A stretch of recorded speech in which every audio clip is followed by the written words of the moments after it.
Good morning.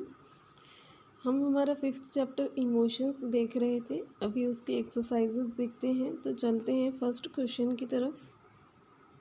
Question 1 है complete the following statements. First है इसमें dash is a combination of bodily arousal, expressive behaviour, thoughts and feelings.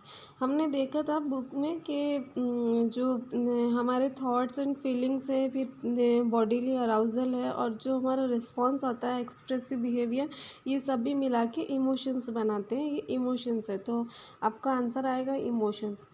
Second है according to James Lange we first experience dash then emotions.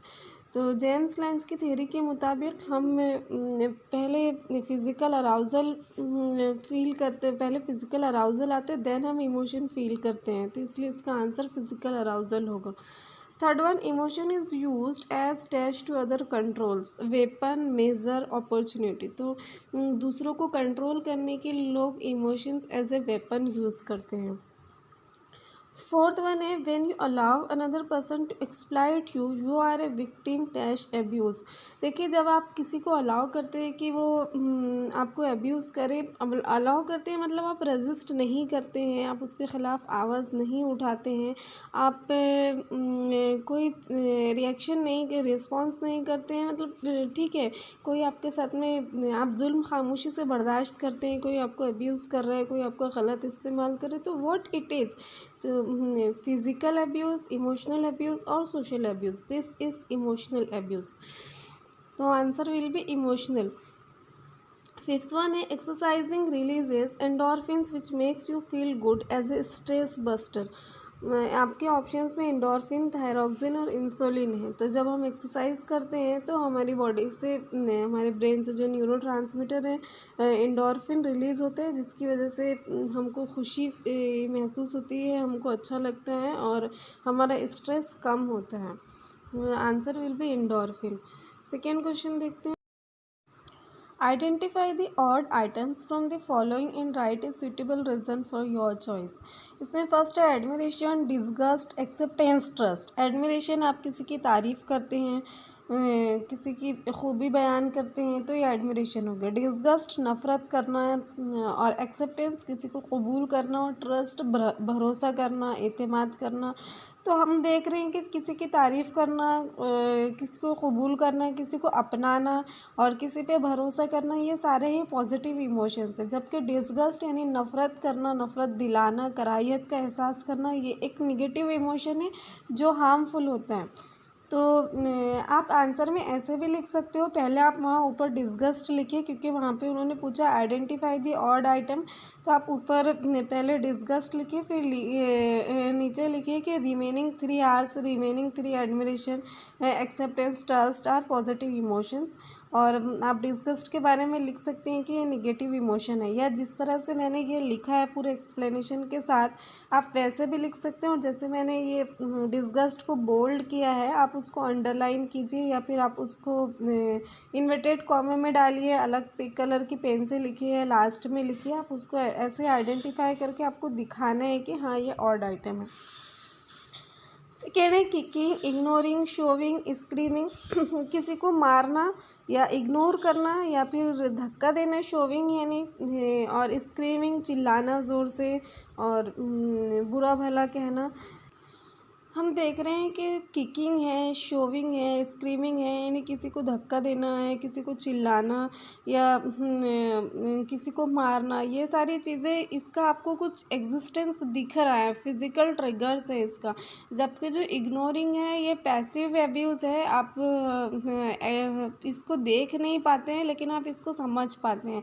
तो kicking, showing, screaming आप बोल सकते हैं physical trigger है angers के, जबकि जो इग्नोरिंग है वो नॉन वर्बल इमोशनल अब्यूज़ है, इसलिए यहाँ इसमें इग्नोरिंग ऑड होगा। थर्ड है रीअसेस, रिएक्ट, रेस्पॉन्ड, रिलैक्स। हम सभी जानते हैं कि जो रीअसेस, रेस्पॉन्ड, रिलैक्स, ये 3 आवर्स के नाम से जाने जाती है, एंगर मैनेजमेंट की टेक्निक्स है ये। तो इसमें रिएक्ट अलग होगा, क्योंकि रिएक्ट एक जो नेचुरल रिस्पॉन्स होता है इमोशन का, उसको रिएक्ट कहते हैं, रिएक्शन कहते हैं उसको।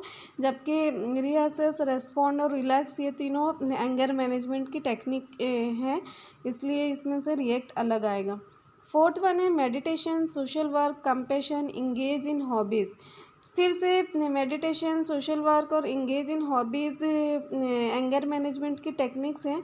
जबकि कंपैशन मतलब किसी पे दया करना, रहम खाना, तरस खाना, किसी के साथ हमदर्दी करना, कंपैशन ये होता है।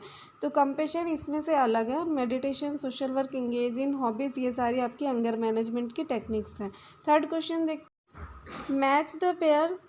ए और बी कॉलम में हैप्पीनेस, उसके सामने basic emotion, Paul Ekman, fight and flight, anger, surprise, fear, sadness, grief, triggers, anger management, powerful emotion technique. Answer देख लेते हैं उसके। हैप्पीनेस का एक और इमोशन सरप्राइज भी होता है, जो हम प्लचिक्स का मॉडल हमने जो देखे थे इमोशंस में, उसमें हमने देखे थे कि जब इंटेंसिटी थोड़ी ज़्यादा और ज़्यादा होती तो इमोशंस के नेम किस तरह से चेंज होते हैं। पॉल एकमैन ने हमें बेसिक इमोशंस का बताए हैं, जो 8 बेसिक इमोशंस हैं। देन एंगर ट्रिगर होता है, और फियर की कंडीशन में आपकी फाइट एंड फ्लाइट वाली, फियर में फाइट एंड फ्लाइट वाली कंडीशन आपकी होती है। आप या तो खौफज़दा हो कि भाग जाते हो, या फिर आप लड़ने के लिए तैयार हो जाते हो। ग्रीफ का जब थोड़ी उसकी इंटेंसिटी कम होती है तो वो सैडनेस आता है। और एंगर मैनेजमेंट पावरफुल टेक्निक्स है। एंगर कुछ पावरफुल इमोशनल टेक्निक्स है जिसकी वजह से आप एंगर को मैनेज कर सकते हैं। तो ये मैच द पेयर हुआ। नेक्स्ट क्वेश्चन क्या है, state whether the following statements are true और फॉल्स। इसमें फर्स्ट है emotional wellbeing is not easily observable. जब हम इमोशनल वेलबींग देख रहे थे कि इमोशनल वेलबींग क्या होती है और उससे किस तरह से फ़ायदे होते हैं और हम उसको कैसे अचीव कर सकते हैं, कैसे हम इमोशनली सेटल्ड हो सकते हैं, बैलेंस्ड हो सकते हैं, तो तभी हमने देखा था उसमें एग्जैक्टली यही सेंटेंस भी लिखा था कि जो इमोशनली वेलबींग है ये आसानी से ऑब्ज़र्व नहीं की जा सकती है, इसलिए फ़ौरन ही रूल आउट नहीं होती, लेकिन आपको उसको समझना होता है, उस पर वर्क करना होता है। तो answer is true. Positive emotions energize, जो डेफिनेटली जो पॉजिटिव इमोशंस है वो आपको एनर्जाइज करते हैं, वो आप में तवानाई भरते हैं, वो अपने जो खुशी से आपको स्ट्रेंथ मिलती है, तो ये ट्रू है। Third, you should feel guilty for standing up for your self, ये फॉल्स है। आप जब खुद के लिए खड़े होते हो तो आपको उसके लिए गिल्टी नहीं होनी चाहिए, बल्कि आपने गिल्टी महसूस करके रुक नहीं जाना चाहिए, आपको खड़े होना ही चाहिए खुद के लिए, अगर आपके साथ में कोई अब्यूज़ हो रहा है, कोई हैरेसमेंट हो रहा है तो।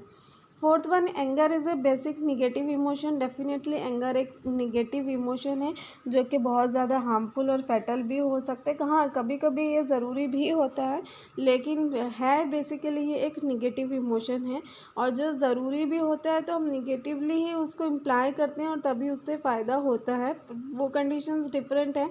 इन जनरल ये निगेटिव इमोशन है और हम ये फैटल भी हो सकता है, नुकसान करता है हमको। तो ये हमारे ऑब्जेक्टिव क्वेश्चंस हुए। डिटेल क्वेश्चंस हम नेक्स्ट वीडियो में देखेंगे इंशाल्लाह। Have a good day.